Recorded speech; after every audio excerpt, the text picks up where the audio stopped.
สวัสดีจ้าสวัสดีจ้าทุกคนมื้อนี้มาเจอกันอีกแล้วหลังจาก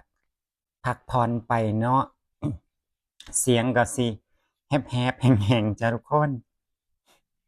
อืมตอนเดี๋ยวเว้าตอนข้อยไปเชียงใหม่เนาะทุกคนมีพี่คนหนึ่งเพิ่นจำข้อยได้มันเป็นอิหยังที่รู้สึกดีเดะเวลาเราไปไสแล้วเขาเจ้าจำเราได้จั่งซี้นะเพิ่นว่าข้อยนั้นยืนหลบฝนอยู่ข้างแอปเปิลบ่ฮู้ว่าเพิ่นเห็นข้อยกินบ่เห็นว่าเพิ่นบ่เห็นว่าเพิ่นสิเห็นข้อยกินอันนั้นบ่น้อข้อยกำลังกินข้าวกับตับไก่น่ะทุกคนนึกออกบ่กำลังแบบแซ่บกินตากฝนไปนำกินข้าวกับตับไก่ไปนำน่ะทุกคนเพิ่นก็พิมพ์มาบอกข้อยเนาะแล้วพอบินมาฮอดแคนาดา มีพี่คนไทยที่เพิ่นอาศัยอยู่แคนาดาเพิ่นจำข้อยได้เพิ่นก็ย่างมาทักข้อยก็คุยกันสารทุกข์สุกดิบเนาะตามภาษาคนอยู่เมืองนอกจั่งซี้นะเพิ่นว่าอุ๊ยเพิ่นจำข้อยได้ว่าซั่นเพิ่นเบิ่งคลิปข้อยอะนะก็ดีใจที่เห็นพี่ๆมาทักมาทายข้อยก็ดีใจเดะเวลาเราไปไสมาไสจั่งซี้ถ้าสมมุติว่าเห็นข้อยอยู่ไสจั่งซี้มาทักได้เด้อจ้าข้อยบ่ได้ยิงเนาะอั่นมาคุยนำกันได้เนาะทักทายกันทำความรู้จักกันได้เนาะก็มื้อนี้แดดออกทุกคนอากาศบ่ต้องห่วงประมาณ40นิดๆเนาะตอนนี้อากาศก็ถือว่าเย็นอยู่แต่ว่าในบ้านก็คือเปิด heater เนาะทุกคนก็ดูแลสุขภาพกันเนาะช่วงนี้อากาศเปลี่ยนแปลงก็เดี๋ยวคลิปนี้ข้อยสิเว้าฮอดครอบครัวเป็นคลิปสุดท้ายแล้วเนาะทุกคนสิได้เริ่มต้นใหม่ว่าซั้นเถาะเนาะทุกคนบ่อยากแบบมาคิดหลายแล้วจั่งซี้นะแม่ก็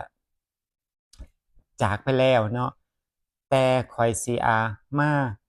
เว้าปมในใจของข้อยว่าผู้ใดเฮ็ดอิหยังกับข้อยแหน่จั่งซี้นะทุกคนก็คือว่าคลิปนี้ก็สิเว้าเกี่ยวกับครอบครัวเป็นคลิปสุดท้ายแล้วเนาะทุกคนสำหรับเรื่องราวดราม่าต่างๆที่ผ่านมาเนาะถ้าทุกคนได้ติดตามข้อยมาจั่งซี้เนาะทุกคนอืม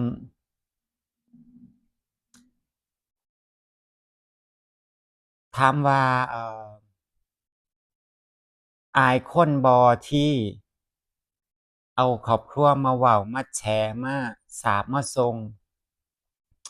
ลางเทื่อเราเก็บไว้คนเดียวมันก็อึดอัดเนาะทุกคนย้านอกแตกตายจั่งซี้นะย้านอกแตกตายถ้าเก็บไว้คนเดียวเนาะถ้าข้อยอายข้อยต้องอายมื้อที่ผัวพี่สาวมาว่าให้แหล้วเนาะทุกคนมื้อนั้นนั่นก็คือแขกเต็มอะทุกคนแม่ครัวเอยลุงป้าน้าเอยแขกที่มาซอยงานเอยซึ่งครอบครัวข้อยเองเนี่ยค่อนข้างที่จะมีพี่น้องหลายพี่น้องฝั่งพ่อหลายพี่น้องฝั่งแม่บ่หลายดอกทุกคนแต่ว่ามื้อนั้นน่ะก็คือเขาก็ได้ยินเบิดจั่งซี้นะทุกคนว่าเพิ่นว่าอิหยังให้ข้อยแหน่จั่งซี้นะนึกออกบ่ซึ่งพวกแม่ครัวเองก็มีแต่ญาติพี่น้องของข้อยจังซี้นะทุกคนเพิ่นก็ได้ยินเบิดถ้าข้อยอายข้อยก็ต้องอายตั้งแต่มื้อนั้นแหละอายลุงป้าน้าอาพวกผู้เฒ่าจั่งซี้ข้อยก็สิอายตั้งแต่มื้อนั้นแล้วทุกคนเพราะว่าถูกว่าอย่างหนักอย่างหน่วงเลยทุกคนจนแบบต้องอดเอาอะทุกคนเนาะเฮ็ดหยังบ่ได้เราก็อดเอาเพราะว่าอย่างที่บอกเราเฮ็ดบุญให้แม่เนาะก็บ่อยากให้มีเรื่องอิหยังมาปะปนหรือว่าเฮ็ดให้ทุกคนบ่สำบายใจเนาะอืมข้อยเองมีปมในใจตั้งแต่ข้อยอยู่เมืองไทยแล้วทุกคนซึ่งมันก็วนเวียน อยู่นำข้อยตลอดคือมันลืมบ่ได้จังซี้นะทุกคนนึกออกบ่มันลืมบ่ได้มันเห็นหน้าแล้วมันก็จำได้จังซี้นะว่าเขาเคยเฮ็ดอิหยังกับข้อยไว้แหน่จังซี้มันจำได้จังซี้นะทุกคนเดี๋ยวข้อยย้อนไปเนาะทุกคนสมัยข้อยอยู่เมืองไทยตอนที่ข้อยบ่ทันได้อยู่เมืองนอกเนาะสมัยนั้นก็คือแบบสมัยยังเรียนอยู่เรียนมัธยมข้อยตอนนั้นข้อยก็บ่ได้โตใหญ่เด้อทุกคนโตน้อยๆหนึ่งซี้นะแต่ว่าก็เป็นนักกีฬาของโรงเรียนเดะเล่นวอลเลย์บอลเนาะคือตอนนั้นน่ะอ้ายข้อยทุกคนอ้ายก่อนข้อย2 ปีน่ะก็คือข้อยนี่โดนแบบ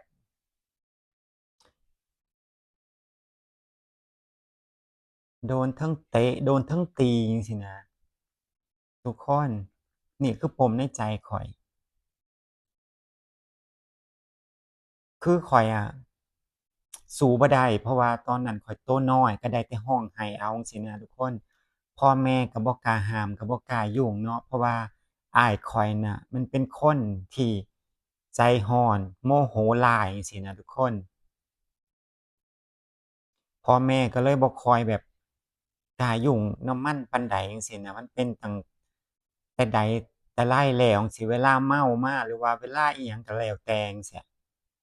ถ้ามันบ่ได้มาหาเรื่องข้อยจั่งซี้มันก็ไปหาเรื่องคนอื่นพี่น้องจั่งซี้นะก็คือข้อยเนี่ยก็ถูกเตะถูกตีตั้งแต่สมัยนั้นทุกคนสมัยน่ะสมัยที่ข้อยยังเรียนมัธยมอยู่ข้อยนอนอยู่ซื่อๆจั่งซี้มันย่างมามันก็ย่างมาเตะเลยเดะทุกคนมันย่างมามันก็ย่างมาตี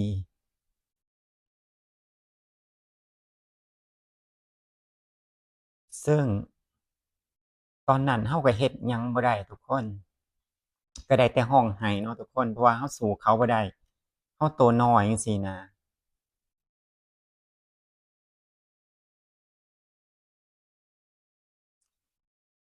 เป็นเวลาโดนแรงทุกคนที่ข้อยถูกอ้ายข้อยตีจนนั้นข้อยเรียนจบเรียนหยังแล้วพู้นข้อยมาเฮ็ดงานอยู่กรุงเทพพู้นถึงแบบว่าบ่ถูกหยังซี้นะทุกคนถ้าข้อยยังอยู่บ้านก็สิเป็นคือเก่า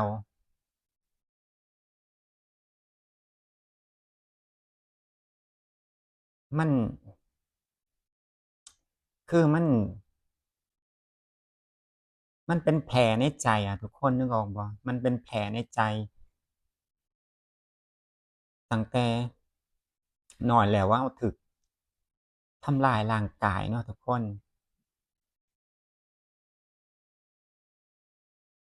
ทุกมื้อนี้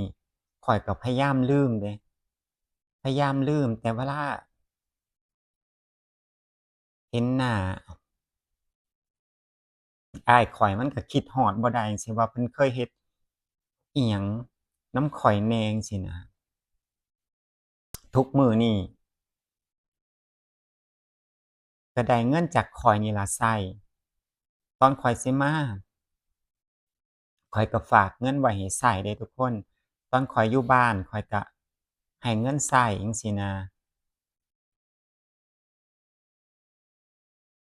เบิ่งคนที่มันตีตั้งแต่เด็กน้อยตอนนี้ก็คือให้เงินมันใช้ แต่ว่าข้อยก็พยายามแบบบ่คิดหยังหลายจังซี้นะเพราะว่ามันเป็นพี่น้องเนาะทุกคนเรื่องสมัยก่อนก็พยายามแบบบ่คิดหลายพยายามแบบปล่อยผ่านไปอิหยังมันผ่านมาแล้วก็ปล่อยให้มันผ่านไปก็คือ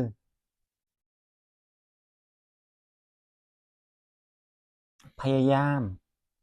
พยายามสิลืมมันให้ได้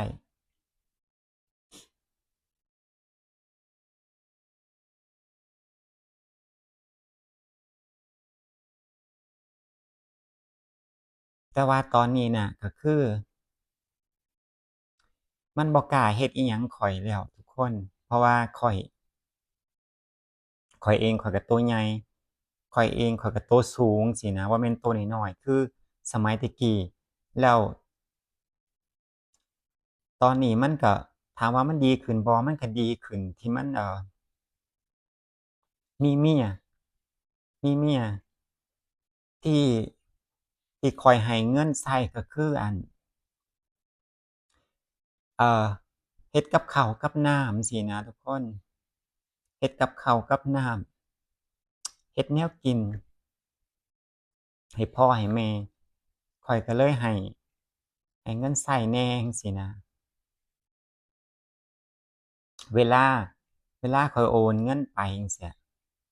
ข้อยก็จะบอกให้มันใช้แหน่จั่งซี้นะบอกพ่อบอกแม่เนาะให้มันใช้แหน่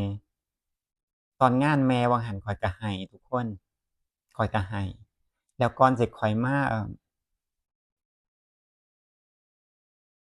เมริกาข้อยก็ฝากไว้ให้กับพ่อพ่อเพิ่นก็ถามข้อยแล้วว่าบ่ฝากเงินไว้ให้อ้ายใช้แหน่บ่ข้อยว่าฝากอยู่ข้อยว่าจั่งซี้ฝากคือเก่าจ้ะทุกคน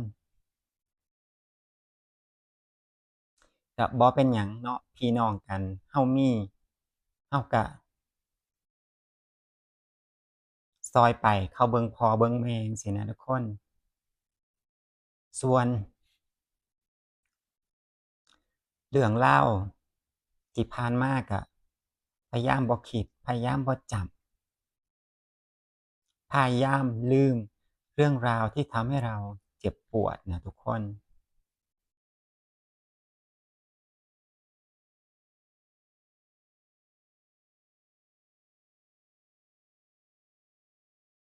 นั่นล่ะ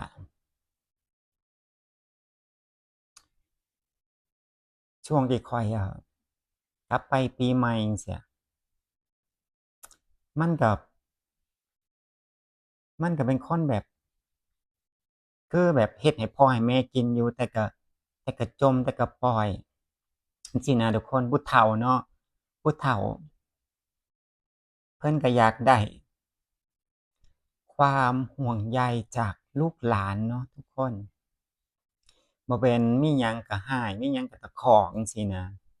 ซึ่งอ้ายข้อยน่ะมันเป็นแบบนั้นช่วงที่ข้อยอยู่เดะช่วงที่ข้อยไปช่วงที่ข้อยไปปีใหม่น่ะมันสิเป็นแนวนี้ข้อยก็บอกได้ว่าเว้ากับพ่อกับแม่ดีๆแหน่จังซี้นะข้อยเป็นน้องเดะข้อยสอนอ้ายข้อยก็บอกว่าเวลาเว้าก็ค่อยๆเว้าแหน่เว้าดีๆแหน่อย่าสิร้ายอย่าสิเสียงดังหลายผู้เฒ่าเพิ่นแฮ่งแบบเจ็บๆป่วยๆเดี๋ยวเป็นนั่นเป็นนี่อยู่แล้วนะทั้งพ่อทั้งแม่จังซี้นะข้อยก็บ่อยากให้เพิ่นแบบมาคิดหลายหม้องนี้จังซี้นะทุกคนนั่นล่ะตอนนี้แม่ข้อยก็ไปสำบายแล้วก็เหลือแต่พ่อก็ดูแลกันไป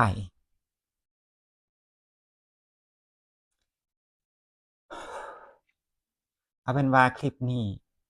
ฝากไว้เพียงเท่านี้เนาะจ้ะไปแล้วบ๊ายบายจ้ะ